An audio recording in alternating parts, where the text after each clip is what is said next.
Sadhu, sadhu, sadhu.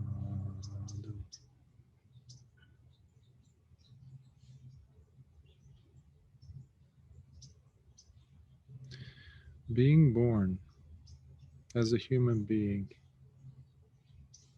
is not a guarantee.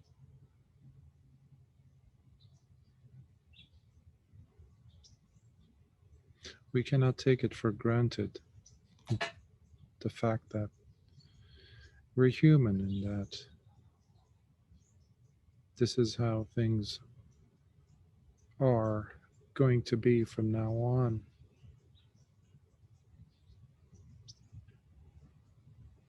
As we continue on our journey.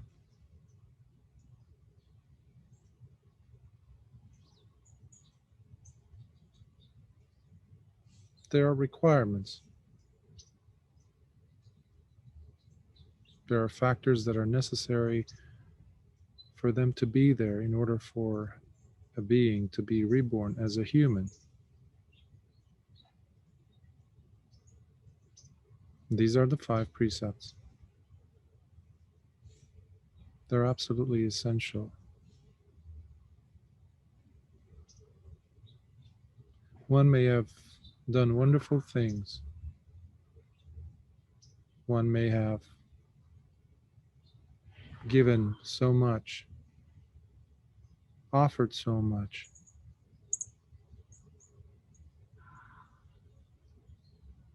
That still is not a guarantee to be reborn as a human.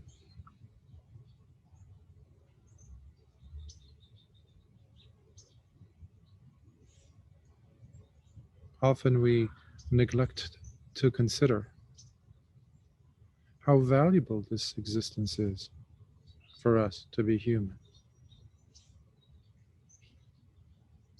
But the mind cannot help itself to compare with other humans around us.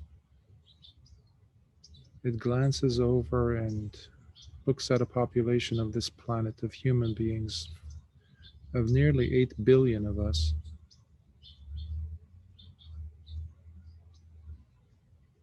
Looking at the injustices and inequities and wars and famine and neglect in caring for our fellow humans, as well as other animals. One might even be forgiven to think less of us humans. What's so special about us, after all, would be a question that keeps coming up in the mind.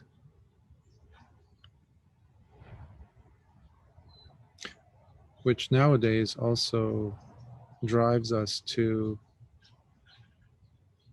inevitably think less of ourselves as individuals,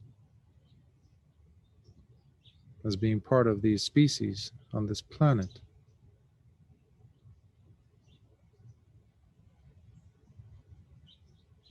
By keeping the 5 precepts, we are elevating the status of a human.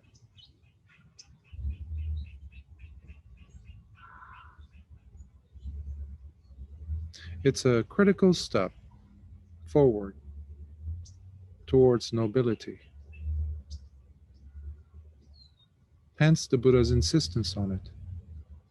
Hence the Buddha's insistence on it as the foundation of creating a civilized human being. And the epitome, the highest point of that civilized status is Nibbana, is realization, the fullness, the full capacity of a human. And this he demonstrated with his own life. Everything the Buddha encouraged us to do, everything he taught, he first demonstrated it himself. What a teacher. Perfection. What an exemplary teacher.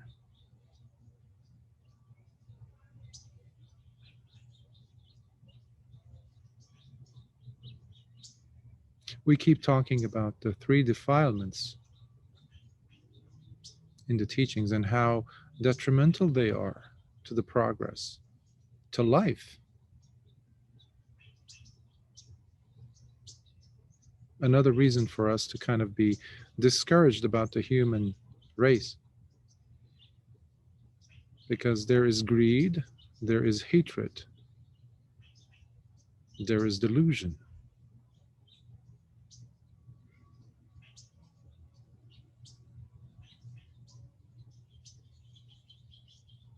Which is another reason why many of the human beings on this planet, in their next birth, will not open up their eyes and see themselves as humans. The majority of us will open our eyes in the lower realms. Many of us in the hell realms, as a species, I'm saying. Why? Because of the presence of the three defilements.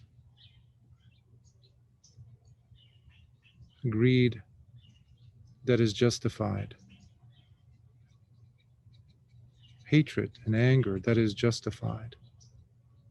And delusion that is justified. That's the society we are living in today.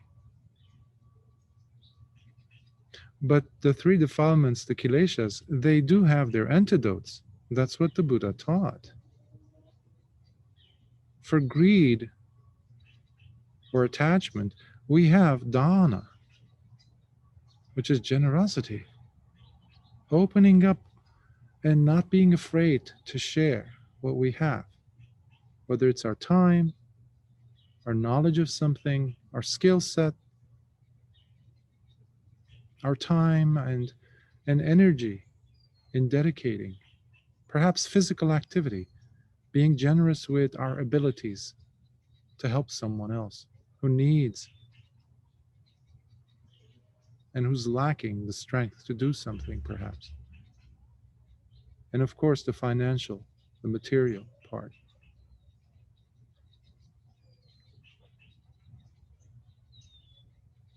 So for greed, we have dana.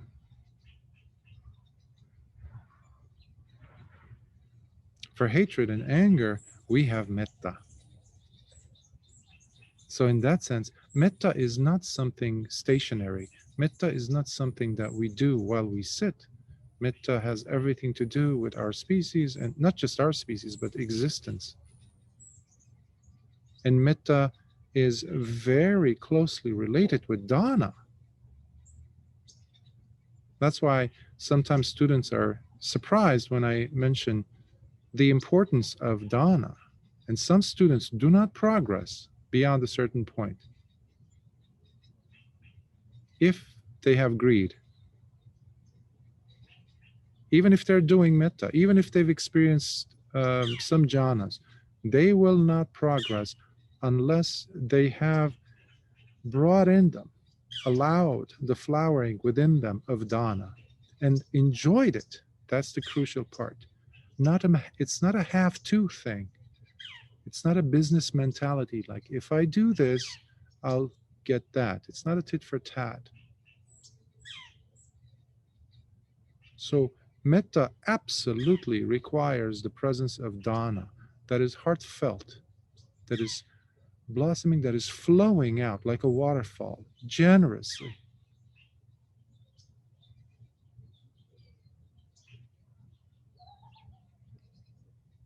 This is a key element that many today, thankfully, there's a lot of metta practitioners in one form or another. But this is an obstacle for many of them.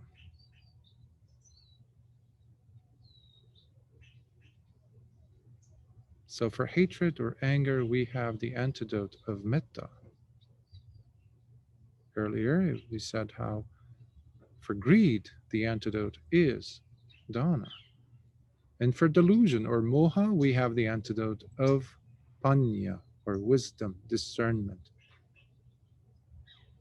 Another word for discernment I've mentioned probably in the past is the presence of responsibility. We cannot be wise and irresponsible at the same time. It doesn't work. It's like light and darkness.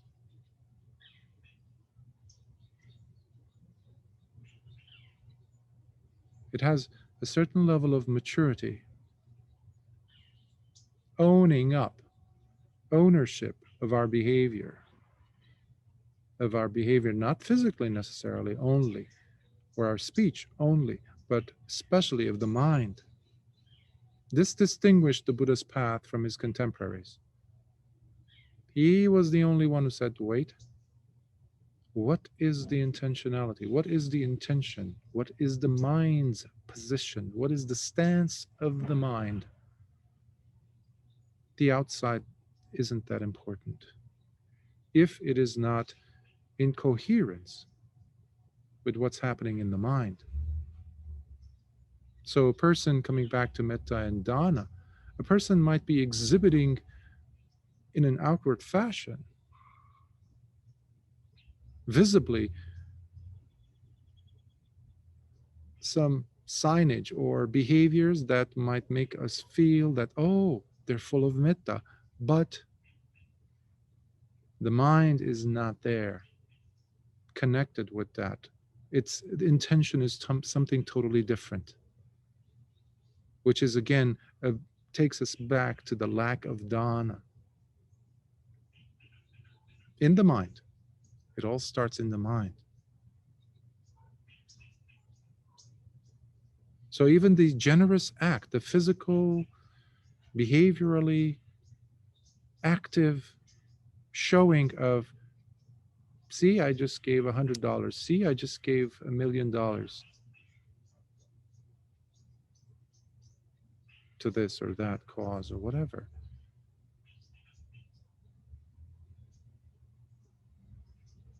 Dana itself does not require the see part. Do you see I'm doing this part? Just like light and darkness cannot coexist. Irresponsibility and wisdom cannot coexist. So there's this fluid, flowing motion that's happening. That is why we cannot compartmentalize the three trainings that the Buddha talks about, that he encourages us, he teaches us. The three trainings, sila, samadhi, panya. We cannot just look at them as different compartments isolated. They flow into each other.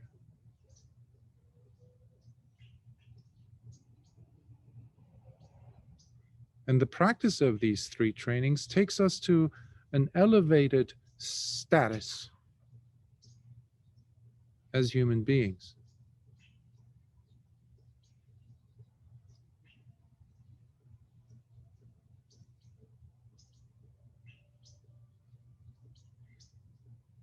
Another aspect,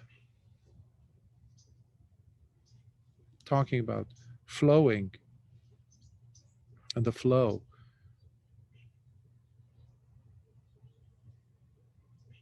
the flowing nature of mind, needs to be balanced with the stillness of the mind. They go hand in hand. Awakened mind, the awakened mind has these two aspects to it simultaneously. It has reached the status, or the state rather, of stillness, but it is flowing. It is flowing at the same time, but it is still also. I remember when I was growing up, I was told, when in nature, do not drink from a body of water that is still, but only drink from a body of water that is flowing. because the bacteria, the germs, would have already moved on. They're not stagnant. Because if it's simply still mind, then we're talking about perhaps just one of the one-pointed concentration techniques, mantra techniques, some kind of a trance technique. That's the epitome of that practice, for example, to reach that high point of the mind being absolutely still, absolutely quiet, but absolutely dead also, as far as this practice is concerned, as far as wisdom is concerned. Hence the Buddha's emphasis on the importance of panya.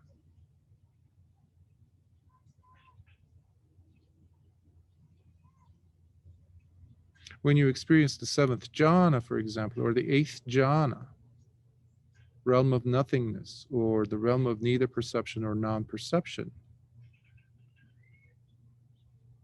the person can become especially susceptible into thinking that they have reached it. It's so quiet. It's so still.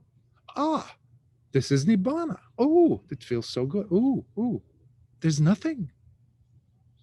But these are states that the Buddha, before being a Buddha, had already attained very quickly with his two teachers. And he realized that there still were the three kilesas: greed, hatred, and delusion, especially the last one. They were there. Despite, quote unquote, the appearances of the mind being so still, it wasn't flowing. Flowing here can be used as a synonym of wisdom, of panya.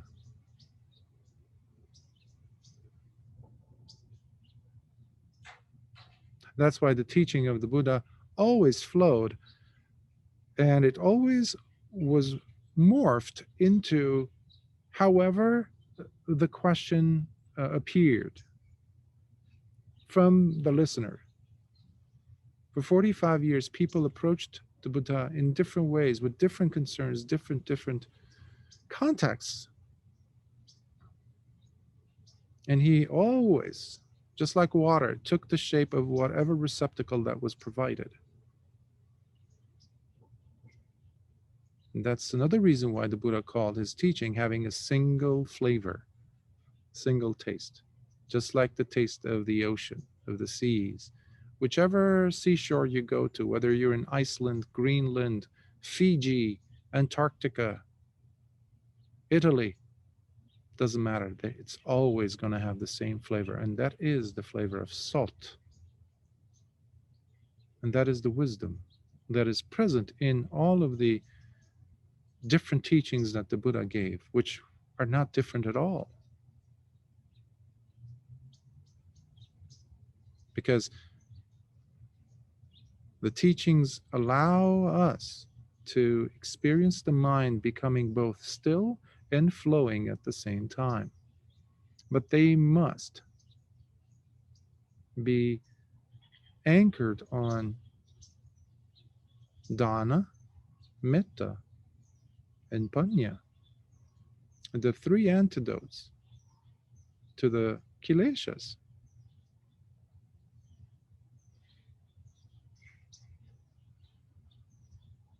Yes, we are trying to get the mind to be quiet, because thinking adds noise. Thinking is noise, even if it's a noble thinking, even if you're thinking about the teachings, which is good. It's a good starting point. Sometimes the mind is so confused, the mind is going through it's regurgitating or chewing on still the happenings of the day, or some experiences, or some thoughts.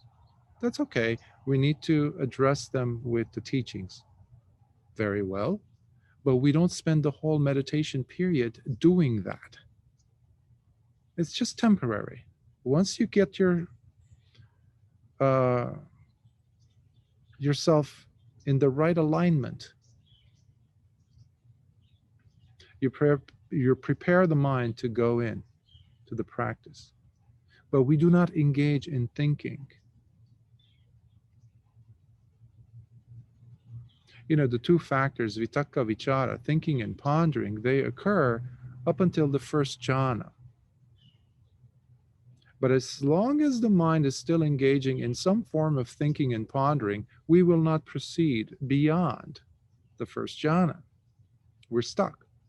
Because if the second jhana is occurring already, it means there's no vitakka vichara. That's another way that we can gauge our progress. Where am I? Because the mind would like to think sometimes, and it feels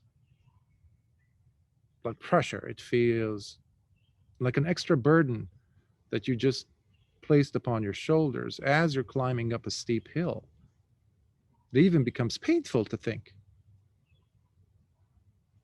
which is another reason why an awakened mind is going to start, well, it is going to lean into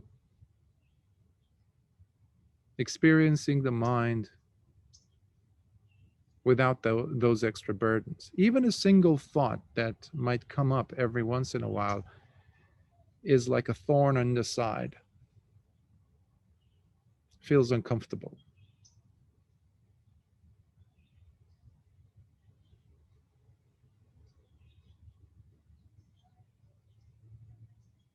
Just like when we break a precept. Someone was asking me, Bhante, what do I do when I notice that I'm not able to keep all the 5 precepts perfectly? And the image that I got was, meanwhile, she's doing her best. She's a very good student, but she's doing her best. And the image came to mind of sweeping or raking the grass from all the dead leaves, the beautiful yellow, orange, red colored dead leaves. And I said, you spend about 3 hours or 10 hours raking, cleaning up the lawn, the grass from all the dead leaves, and you pile them up and it becomes a hill. And you're putting them away into a bag, and then you turn around, and just when you thought all the grassy lawn was now completely empty of any dead leaves, you still see hundreds, if not thousands of leaves. Please do not ignore the beautiful work that you have already done, as evidenced by the fact that there's a hill of dead leaves that you've collected. Sometimes we expect so much. We want to get it done. We want to become arahants. We want to become perfect from the first attempt, genuine attempt. But this is something that we have been doing for eons, beginningless time. We've been breaking precepts left and right. We didn't know. But the consequences of those still linger on. But that does not nullify, it does not negate the important work that you're doing now. Even if you're able to practice the precepts to some level, not to perfection, still that is huge because you're raking the dead leaves. You're cleaning up the garden. But slowly, slowly, every time you turn around, there's going to be less and less and less dead leaves. Until one day you turn around and there's none. There's none. And there's one person responsible for that, and that is you and your incessant, diligent work. Step by step, the journey is completed. The journey that is 1,000 miles, I think the Chinese saying goes. So we need to be compassionate, full of metta towards ourselves. So you see, it's very organic. It's like a diamond that, in order for it to be a diamond, it has so many facets, so many facets. And the experience of evolving ourselves through this practice is, yes, an ongoing thing, and it has to be addressed from different angles because we are organic beings. And the mind is always exposed to different influences, it's always picking up information. So, anchoring yourself on a formula that works, and the best one I know of is the Dhamma. There's nothing like it, it delivers.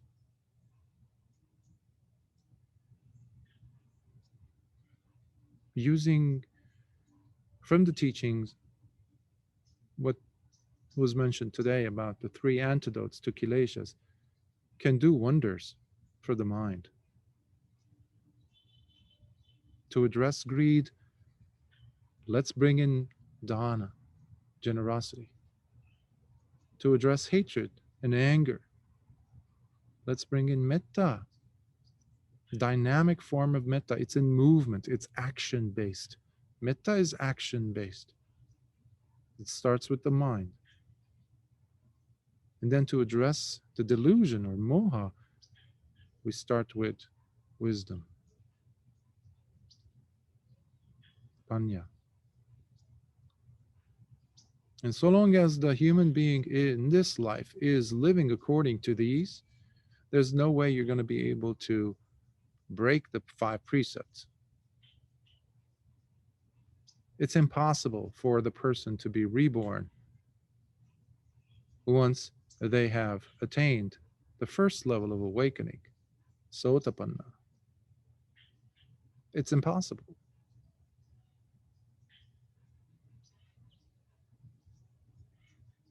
And to attain the sotapanna stage, we need to practice the five precepts, which is drenched in dana, metta, and panya.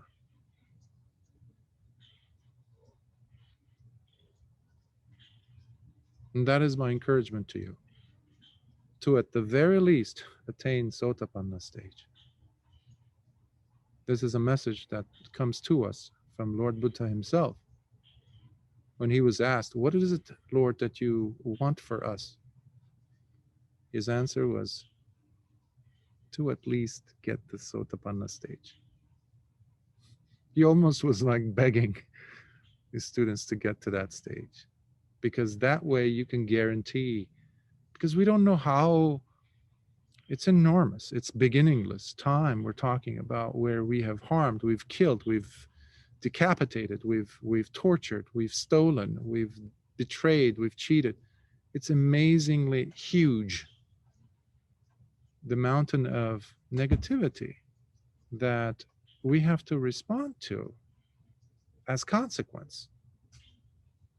And we don't even know that when we are reborn in the next life, whether that time period will have within it the Dhamma, or even worse, whether we will be able to be in the presence of the Dhamma, or we would be attracted to it, or find a teacher who could explain it to us. The way things are going on this planet currently, unfortunately, the Dhamma is dying. The teachings of the Dhamma is not born or dies. The Buddha reveals it after all. But at least within us, we maintain that momentum so that we can make the most of this existence of us being human and go all the way. This path is about going all the way.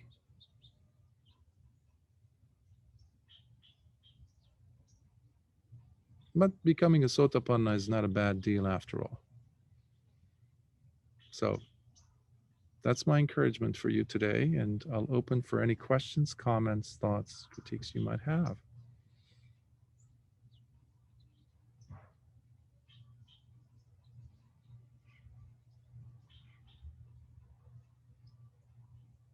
Just unmute yourself before, or raise your hand, or unmute yourself before speaking. So.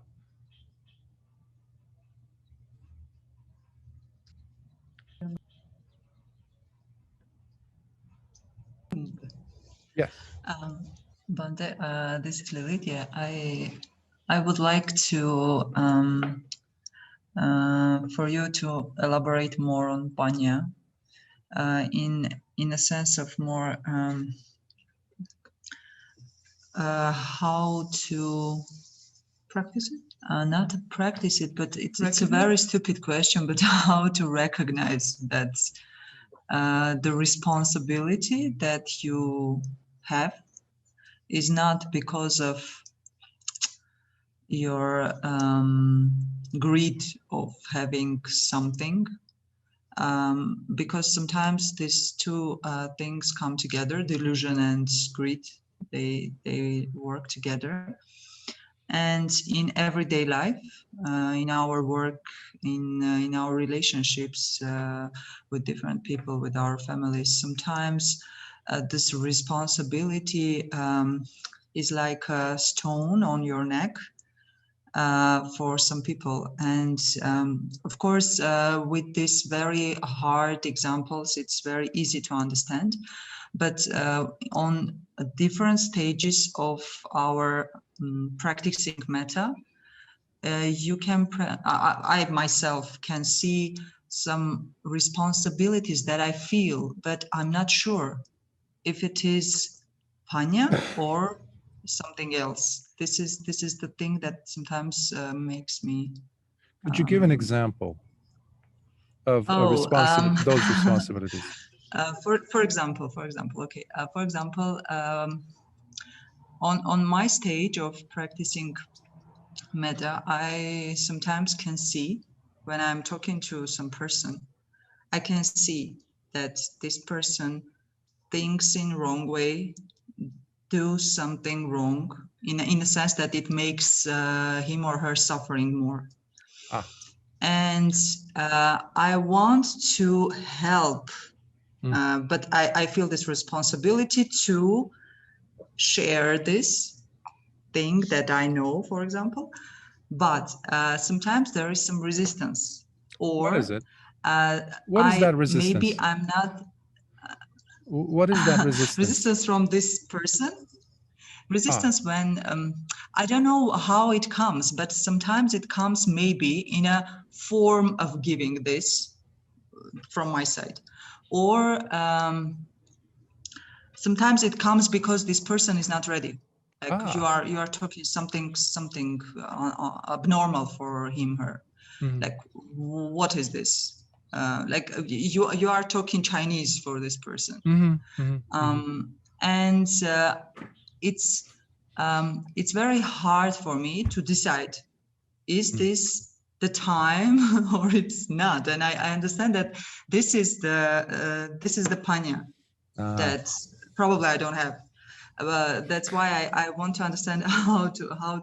Okay, I know that I need to wait for this, but in any case, just tips for this kind of situations. So thank you. One thing that many meditators forget to do is to check our attitude of the mind. See, when I ask you what are some of those difficulties or responsibilities, and you gave it a little bit more flesh and description when you said giving someone something that they're, and then you said they're not ready for. Before we even think about the other person, I'm more interested in where the mind is coming from in wanting to give. Is it really giving, or is it forcing something upon the person? No, I need to fix you. You need this medicine. Come over here. No, in fact, I'm going to come at you with this shovel and dump some Dhamma on you. This is not dana. This is not generosity. So sometimes the mind has to, well, the person sometimes has to pull back because it's not ready. The other person is not ready. The situation is not conducive. So Many times the Buddha, in addressing the speech, he would talk about several criteria. The speech I'm about to let out of my lips, is it truthful? Is it true? Is it necessary? Is it based on metta? Is it coming from a source of loving kindness? And is this the right time for it? And is the person in an acceptable state to receive? So you see, there's a lot of criteria, but the one that supersedes, the one that is even more superior to all of these is, what is the state of my mind in wanting to even let go of the speech, the words? Many times we have nothing more than kilesas, defilements. So on the outside, it looks like, oh, it's the Eightfold Path, it's the Four Noble Truths, so it's the Dhamma, and I'm sharing the Dhamma, so it must be wholesome. Ah, what is the intention behind me using this tool that is the Eightfold Path? If my intention is based on greed, hatred, and delusion, then there is no wisdom. You see, it's the mind is very tricky.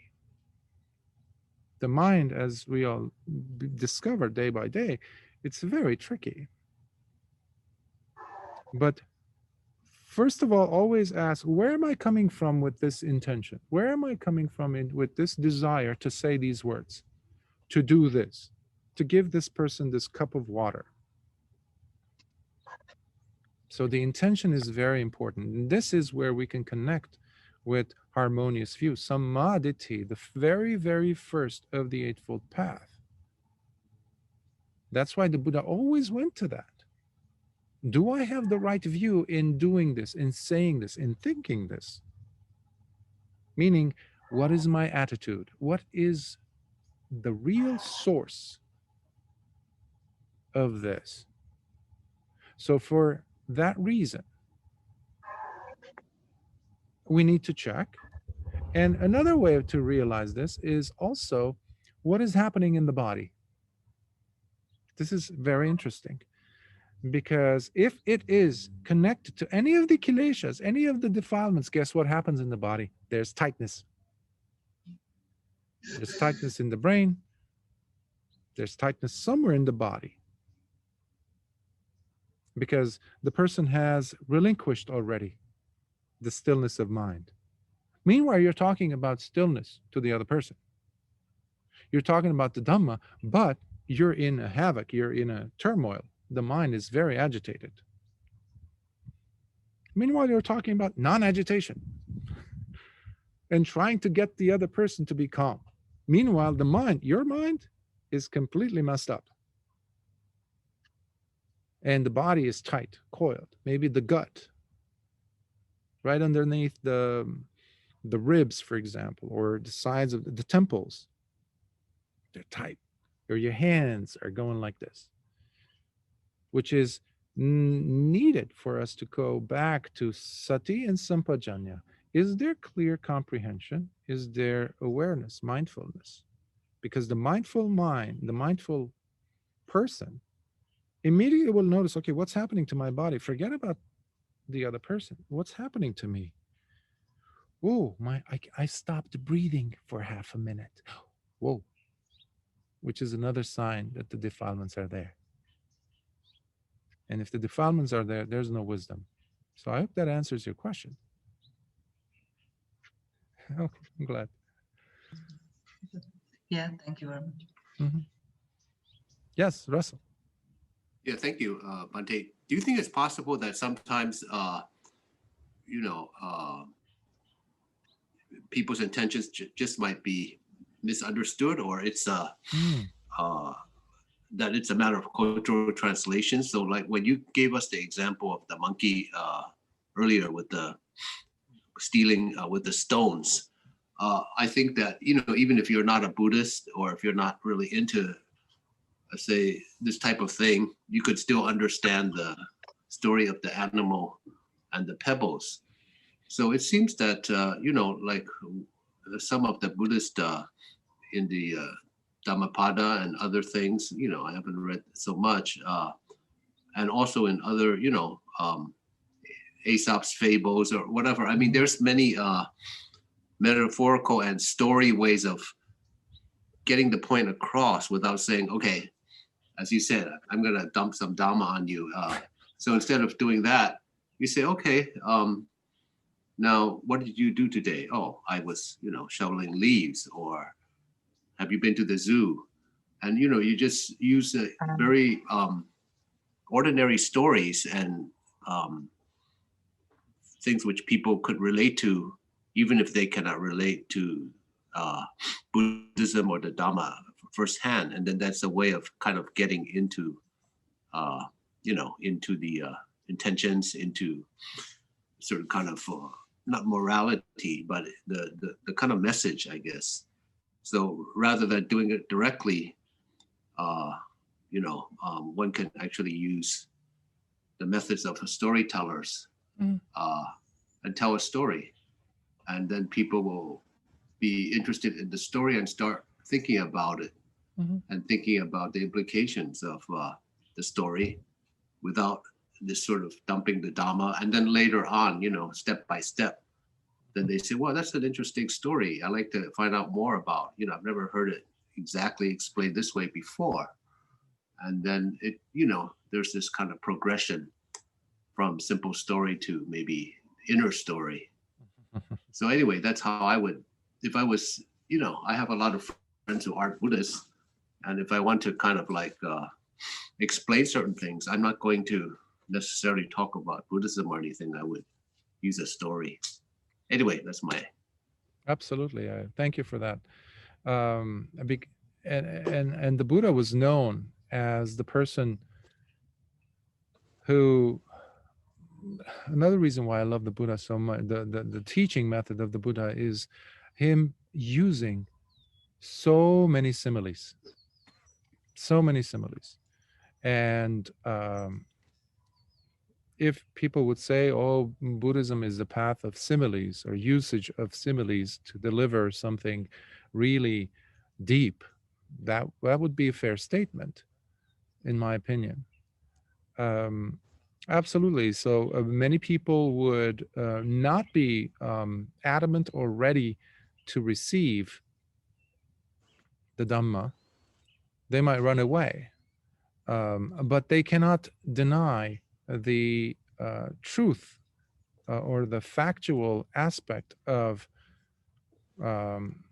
real life situations, interactions. And many of the stories that we get from the Jataka were also eventually gone into other cultures, like the 1001 Arabian Nights stories, for example, and Aesop's fables, and all these things. Many of them actually come from the teachings and also the Jataka stories, or the previous births of the Buddha stories, where you have a lot of animals and the Buddha himself gave many examples of this from real life situations, not necessarily animals only, but also inanimate objects, using, for example, the heartwood versus the softwood in discussing what is the real Dhamma, what is the periphery, to help people to penetrate deeper and deeper. And I agree with you on that. Any other thoughts? Yes, KK. I just want to say that one of the major reason I really enjoy, coming to this retreat every Saturday is because you are so good at telling stories.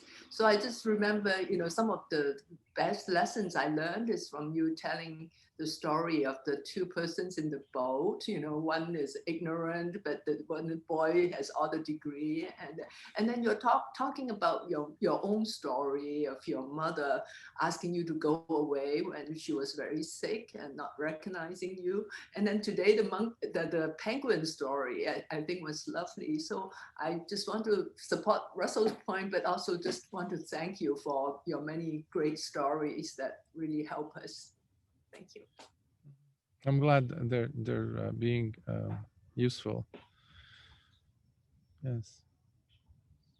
And that's another reason why I highly encourage everyone to read and become more familiar with the suttas, because they're so rich with examples that the Buddha gives. So rich. And not just the Buddha, but also the examples of his students. And in my travels, I sometimes have come across monastics who don't know some of these stories. And it's a lovely dynamic to share that and to expand. I mentioned the monastics simply because, as KK, you were saying that, a memory came of when I was in the UK, and I related how to this monk, a bhikkhu, how even a very, very young samanera, who was not even 10 years old, one day, Venerable Sariputta is passing by. Venerable Sariputta, the second to the Buddha, in wisdom, the right hand, bhikkhu to the whole sasana, to the whole school of Dhamma. He is walking by, and this young bhikkhu, not even a bhikkhu, is samanera, turns to Venerable Sariputta and says, "What are you doing?" Scoldingly to this chief monk. And he says, "Your robe is touching the floor. That's not supposed to happen."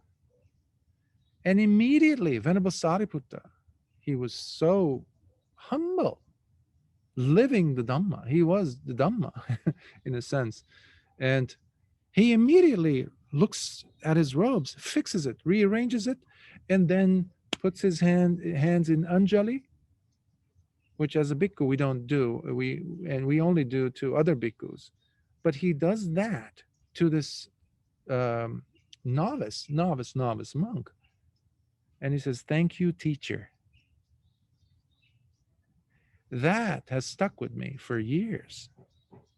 And I shared this with that bhikkhu who didn't know this.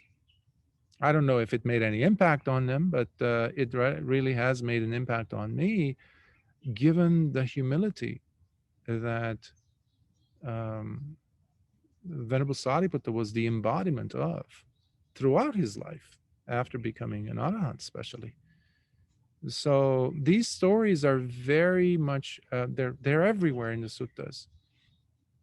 And so we need to enrich ourselves in our understanding of the Dhamma, not by these retreats. They are helpful, yes, of course. But learning the suttas is another invitation that the Buddha, instruction in fact, the Buddha gave to practitioners. Because you might hear a teacher saying something, but that might not agree with what you have learned and looked and studied within and seen within the suttas. So this opens up a lovely conversation for clarification. When you share, okay, what is it, Bhante, the Buddha's intention behind this sutta? In this sutta, this is what I saw, what I found. This enhances our own wisdom as well, understanding. So stories are not just cute little things. They're not just inspirational. They're far deeper than that. They can be, of course, for the person. But the more we understand the suttas, the more we read, the more we're going to understand, and the more our practice deepens. So thank you for that, all of you. Any other thoughts, questions, comments, critiques?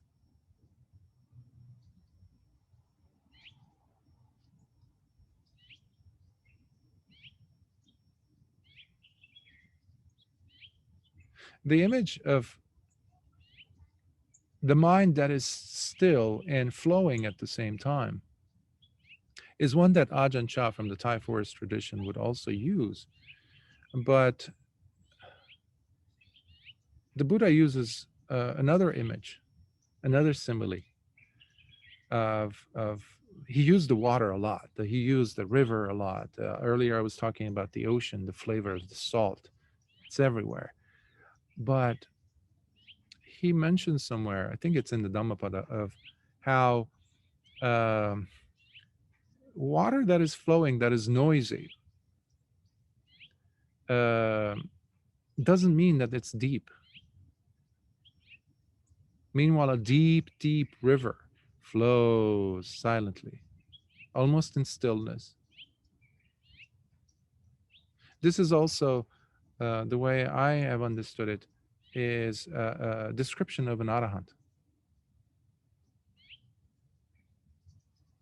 They don't talk too much. They're not like a half empty or an empty jar, which in the Anguttara Nikaya, again, the Buddha uses in the book of the Fours, he talks about a jar, a water jar, four different types of water jars, and one that is covered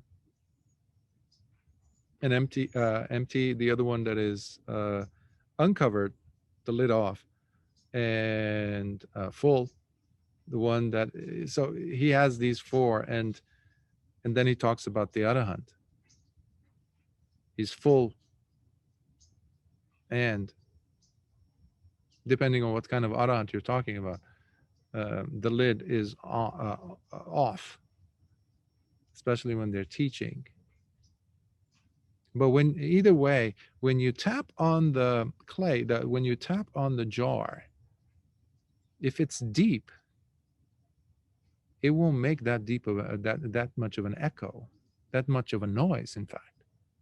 Similarly to the deep river that is flowing, which is another synonym for wisdom and understanding. So coming back to your question earlier about how to distinguish whether there's wisdom or not, are you coming from a still mind? Is it deep, or is it too noisy? Is it like the, really loud stream, which might be about half a meter, a few feet deep, but it makes a lot of noise?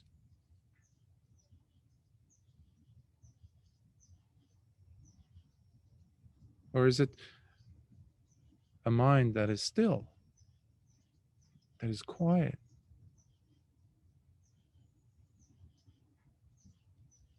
It's not stagnant. A wise mind is not stagnant. Stagnant water is smelly. Usually life does not happen. You're not going to find that many fish there. So there you go, another image. The Dhamma gives us so many different images. Yes, Upatissa. Okay, I just like to add that, well, I recall listening to some Mahayana traditions who talked about panya, and I recall them saying that in order to teach the Dhamma, okay, requires 3 times the panya that it takes to understand the Dhamma yourself. So I guess it's a totally different ball game altogether, whether, for you to understand the Dhamma yourself versus to teach the Dhamma to somebody else.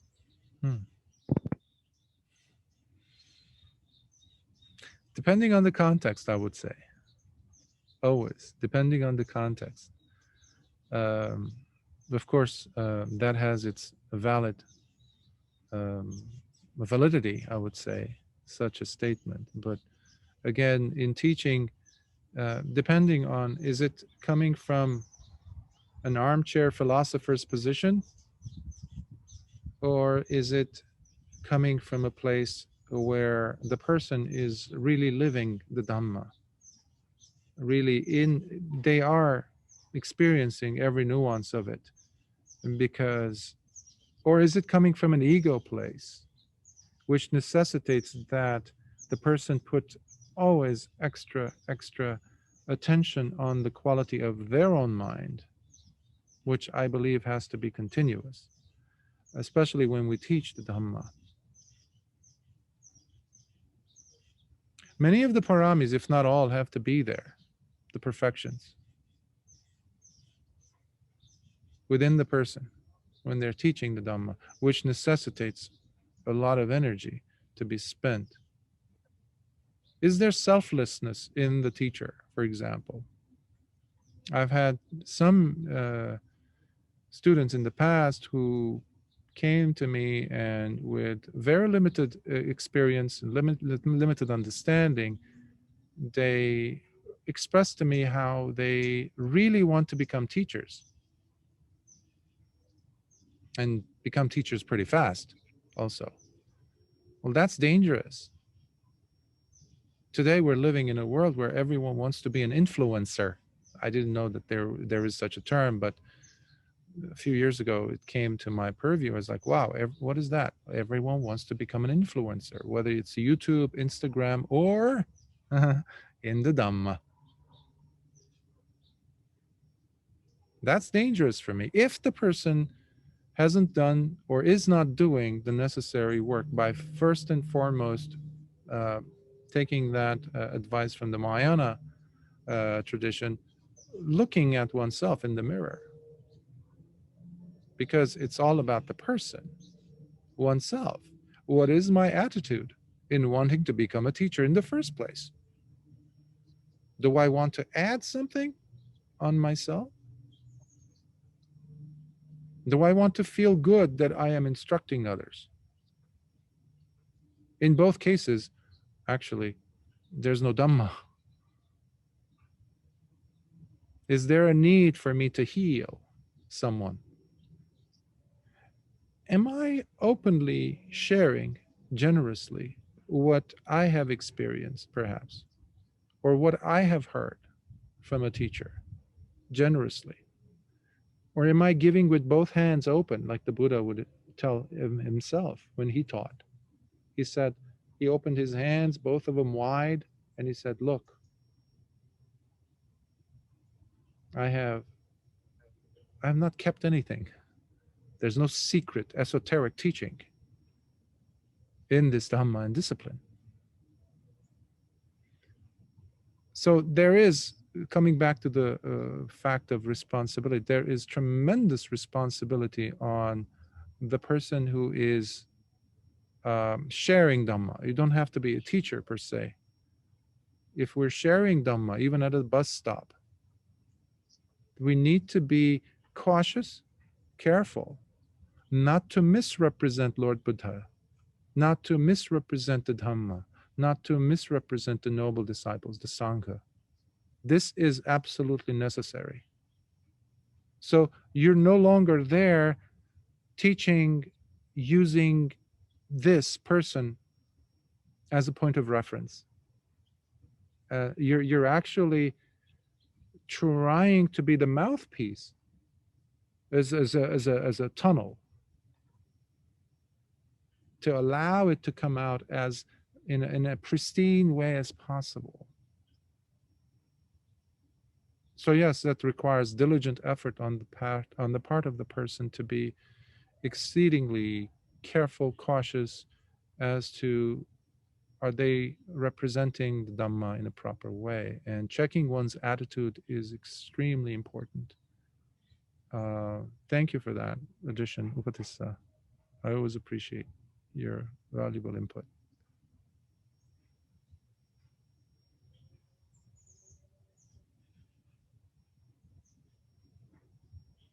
Any other thoughts, questions, comments, thought, critiques? Oh, I think we're at time. So if there are no more questions, let us share some merits. May suffering ones be suffering free, and the fear-struck fearless be. May the grieving shed all grief, and may all beings find health relief.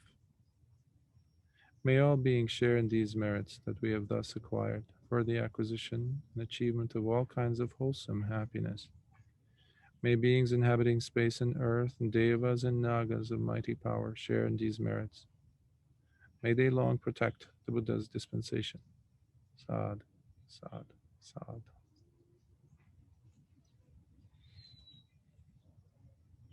Be well. Keep smiling from your heart. If this was an impossible task, the Buddha would never have opened his mouth. Please remember that. When Brahma Sahampati came and encouraged and begged Lord Buddha to teach the Dhamma, the Buddha scanned the existences and he saw how, as Brahma Sahampati was attesting to, he really saw that there are beings with little dust in their eyes, as well as a lot of beings with thick, thick cakes of ignorance, dust in their eyes. They could not see. But there were beings with little dust in their eyes. They just needed to be kind of rubbed.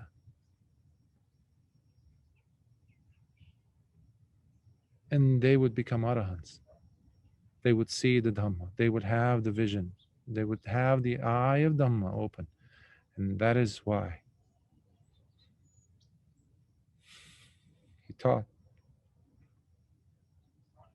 We're very grateful. It's doable. It is our lot. That's why we have these human bodies that we've worked so hard to be reborn into. Please, let's not waste another human life, our own. And go all the way. All the way. At least penetrate into Sotapanna status. It's doable. May the blessings of the Triple Gem be with you. May the smiles never leave your faces and your hearts. Be well. Please be soft with yourselves and always, always start with the goodness that is within your heart. A virtuous life. And check and check and check and recheck your attitude, but with softness and forgiveness. Come to that point of stillness, the flowing stillness of the mind, that is the awakened mind. Be well. See you next week.